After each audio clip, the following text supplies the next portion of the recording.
nk'iyi si dutuyemo hari virusi nyinshi abantu batazi. Zimwe zituruka ku nyamaswa zikagenda zica abantu bucece, ariko hari imwe yateye ubwoba scientist kubera uburyo yica vuba. Hantavirus, virusi ituruka ku mbeba zisanzwe tubona buri munsi, ariko iyo yinjiye mu mubiri w'umuntu ishobora gutera ikibazo gikomeye cyo guhumeka cyangwa se kidney failure ndetse n'urupfu.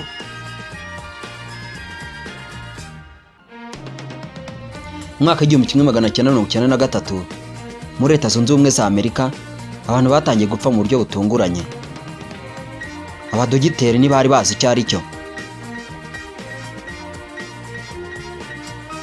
Nyuma y'ubushakashatsi bukomeye nibwo hamenyekanye hantavirus.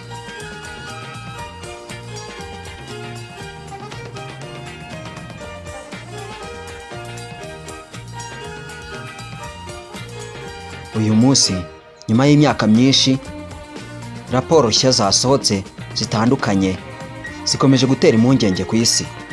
Ese hantavirus ishobora gukwirakwira isi yose vuba? Mbahaye ikaze, njye mujye kubana na Emmanuel Uwihanganye.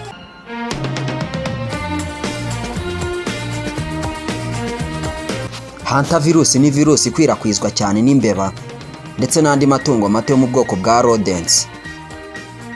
Abantu bayandura iyo bahumetse umukungugu uriho imyanda y'imbeba cyangwa bakoze ku nkari n'amacandwe yazo.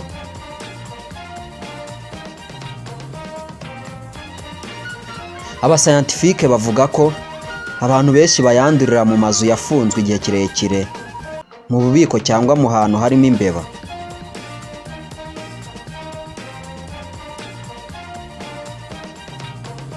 Nta gutinda, reka turebere hamwe uko yica.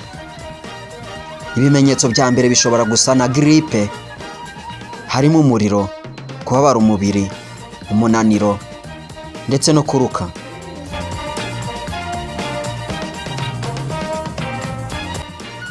Ariko nyuma y'iminsi mike ibintu bihinduka bibi cyane. Ibihaha bishobora kuzura amazi, umuntu agatangira kubura umwuka. Mu bice byinshi bya Amerika hagati ya 30% na 50% by'abanduye iyi virusi iri kubica.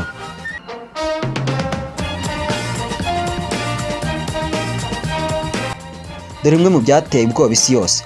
Muri Amerika hadutse virusi ya mbere ikomeye yabaye mu mwaka w'1993. Abantu benshi bapfuye mu buryo butunguranye. Nyuma yaho cases zatangiye kugaragara muri Argentina ndetse na Chile. Muri Afurika y'Epfo kandi naho scientists bavuze ko strain yitwa Andes virus ishobora no gukwirakwira hagati y'abantu. Mu mwaka wa 2020 inkuru y'umugabo wapfiriye muri bisi mu Bushinwa nyuma yo kwandura hantavirus yaciye ibintu ku isi. Naho ibyo bidahagije,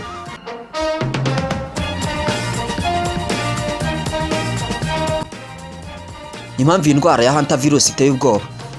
Impamvu hantavirus iteje ubwoba nuko ibimenyetso byayo bibanza gusa n'indwara zisanzwe. Nta muti wihariye uraboneka kandi mortality rate yayo iri hejuru. Abascientists bavuga ko climate change n'iyongera ry'imbeba bishobora gutuma cases ziyongera mu bice byinshi by'isi. Ese koko ishobora gukwirakwira isi yose? Ndakwibutsa gukanda like kuri iyi video kandi ukayisharinga ku bandi, ndetse niba uri mushyashya hano ugakanda subscribe. Kugeza ubu hantavirus ntabwo ikwirakwira nka COVID-19, ariko experts bavuga ko abantu bagomba gukomeza kuyitaho cyane cyane mu bice bifite imbeba nyinshi cyangwa ahantu hafunze igihe kirekire.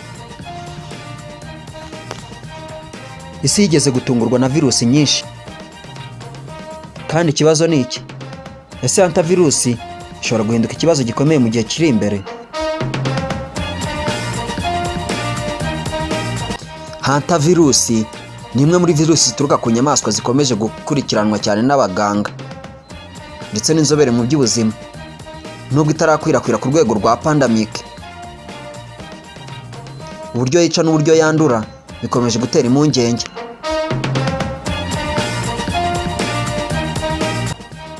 ese isi yiteguye izindi virusi zishobora kuzaza?